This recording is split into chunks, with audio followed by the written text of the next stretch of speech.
আসসালামু আলাইকুম ওয়া রাহমাতুল্লাহি ওয়া বারাকাতুহু। আজ আমরা আলোচনা করব মাহে রমজান মাসে একজন মুমিন তার 24 ঘন্টা কি করে আমলের সঙ্গে জুড়ে থাকে। তো এই বিষয়ের উপর আলোচনা করব ইনশাআল্লাহ। তো আমরা সর্বপ্রথম আলোচনার বিষয় হলো রাত থেকে আলোচনা করব। রাত্রির থেকে। আমাদেরকে সর্বপ্রথম রাত্রে তাড়াতাড়ি ঘুমাতে হবে। 10টা থেকে 11টার মধ্যে। তো 10টা থেকে 11টার মধ্যে ঘুমালে কি হবে?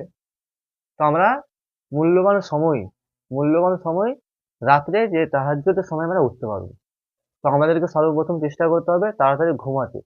এবার আমাদের মধ্যে অনেকের আছে যে কিছু বদ অভ্যাস আছে, ফোন ঘাঁটা বা অন্যান্য যার যে অভ্যাস আছে এই অভ্যাসের মধ্যে লিপ্ত থাকে। তো আমাদেরকে আল্লাহর হস্তে এই অভ্যাসগুলো ছেড়ে দিতে হবে। তারপরে আমরা তাড়াতাড়ি ঘুমালে ঘুমানোর সময় আমরা চেষ্টা করবো বেশি বেশি যে সূরা মুলক পড়া, আয়াতুল কুরসি পড়া এবং সূরা ইখলাস, সূরা ফালাক, সূরা নাস পড়ে আমরা ঘুমিয়ে যাব। ঘুমিয়ে আমরা 33 বার সুবহানাল্লাহ, 33 বার আলহামদুলিল্লাহ, 34 বার আল্লাহু আকবার পড়ে আমরা ঘুমাবো। ইনশাআল্লাহ আশা করা যায় আমাদের সুন্দর ঘুম হবে। তো ঘুমানোর পরে আমরা যখন আবার উঠবো, এবার উঠবো কটার সময়? আমরা চেষ্টা করব দুটো থেকে আড়াইটার মধ্যে ওঠা।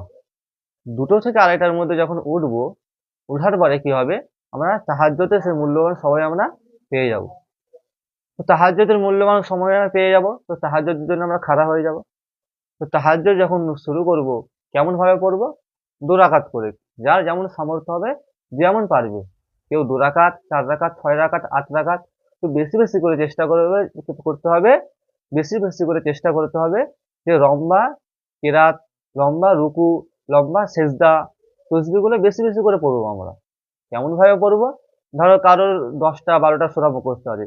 যে সূরা মুখস্থ আছে সেই সূরাটাকে কি বারবার বারবার বড় করার চেষ্টা করব। কেননা রাসূলুল্লাহ সাল্লাল্লাহু আলাইহি ওয়াসাল্লাম যখন নামাজ পড়তো সেও কি বেশি বেশি বড় বড় পড়তো। বড় বড় কেরাত, বড় বড় রুকু, বড় বড় সেজদা। তো আমাদেরকেও এইভাবে ঠিক নামাজটা পড়বো। তো তাহাজ্জুদ নামাজ পড়ার পরে যদি আমরা আল্লাহর কাছে চাই, তো আল্লাহ প্রথম আসমানে আছে এবং আল্লাহ বলতে থাকে যে আমার কোন বান্দা আছে আমার কাছে চাইবে, আমি তাকে ক্ষমা করব। সে যা চাইবে আমি তাকে দেবো। আমাদের মধ্যে একটা শর্ত থাকবে কিছু। তো প্রথম শর্ত হলো যে আমাদের মধ্যে ইখলাস সহি থাকতে হবে। 2 নম্বর হচ্ছে আমাদের রুজিটা হালাল হতে হবে। 3 নম্বর হচ্ছে শিরকি আর বিদআত থেকে বেঁচে থাকতে হবে। এই তিনটি যার মধ্যে এই তিনটি গুণ পাওয়া যাবে, তো আশা করা যায় আল্লাহ সুবহানাহু ওয়া তাআলা তার দোয়াকে কি 100% কবুল করবে। তো এটা আমাদের তাহাজ্জুদের সময় চলে গেল। তারপরে কি? তারপরে আমাদেরকে ওই সময় মসজিদে কি বসে কিছু তসবিহ তাহলিল কোরআন পড়বো। তারপরে আমরা তারপরে চেষ্টা করব বেশি বেশি করে কি আমরা তারপরে বেশি বেশি করে কোরআন তসবিহ তাহলিল পড়বো। এবার আমরা চলে আসবো সুন্নত, ফজরের সুন্নত নামাজ। রাসূলুল্লাহ সাল্লাল্লাহু আলাইহি ওয়াসাল্লাম বলেছেন যে দুনিয়ার মধ্যে যা কিছু আছে যদি একটা পাল্লার মধ্যে রাখা হয় আর এই 2 রাকাত সুন্নতকে যদি একটা পাল্লায় রাখা হয়, তো এই সুন্নতের নামাজটা এই সুন্নতটা ভারী হয়ে যায়। তো কত বড় ফজিলত।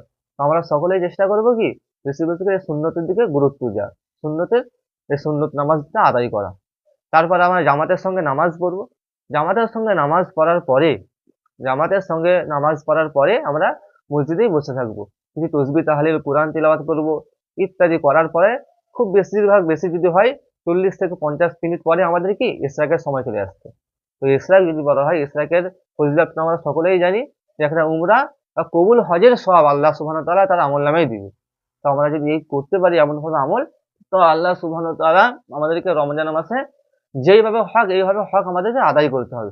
তারপরে আমরা চলে আসবো এবার আমাদের কি কর্মজীবন। এবার আমরা বাড়িতে চলে আসবো।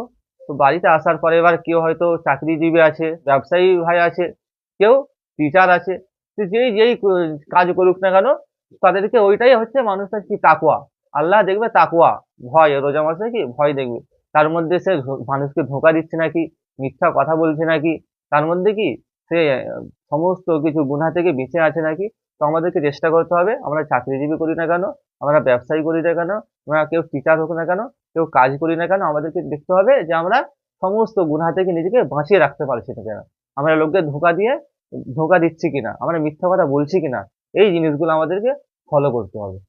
তো তারপরে আমাদের যখন আসরের আবার সময় আসবে, তো আসরের সময় আসবার পর আমরা দেখবো কি ইফতারের সময় আসছে। তো ওই সময় আমরা অনেকেই বাজারে হাটে এদিক ওদিকে ঘুরে বেড়াই, বেশিরভাগ আমরা দেখি বাজারে যাই। তো বাজার বলা হচ্ছে একটা কি নিকৃষ্ট জায়গা। তো সবচাইতে আমাদেরকে গুরুত্ব দিতে হবে যে ওই বাজার থেকে বেশি বেশি কি বেঁচে বেঁচে থাকতে হবে, বাজারটা আমাদেরকে আগে থেকে করে নেবো আমরা। তাহলে কি হবে, ওই মূল্যবান সময়টা আমরা যদি মাগরিবের কিছু আগে পর্যন্ত আমরা তসবিহ তাহলিল পরে আল্লাহর কাছে দোয়া করি, ওই সময়টাও ওই দোয়াটাও আল্লাহ তাআলা খুব পছন্দনীয়। আমরা সকলেই মিলেই এই রমজান মাসের হক, এই রমজান মাসের কদর আমাদের সকলকে আল্লাহ সুবহানাহু ওয়া তাআলা বোঝার তৌফিক দান করুন। আমিন। আর আমি সবাইকে একটা কথা বলছি, আমার ভাই বোনেরা এবং দাদা ভাইরা যে ভিডিওটা দেখছেন, তো ভিডিওর মধ্যে কারোর যদি কিছু জানা থাকে তো কমেন্ট করবেন, আমি ইনশাআল্লাহ আপনাদের কমেন্টে উত্তর দেবো।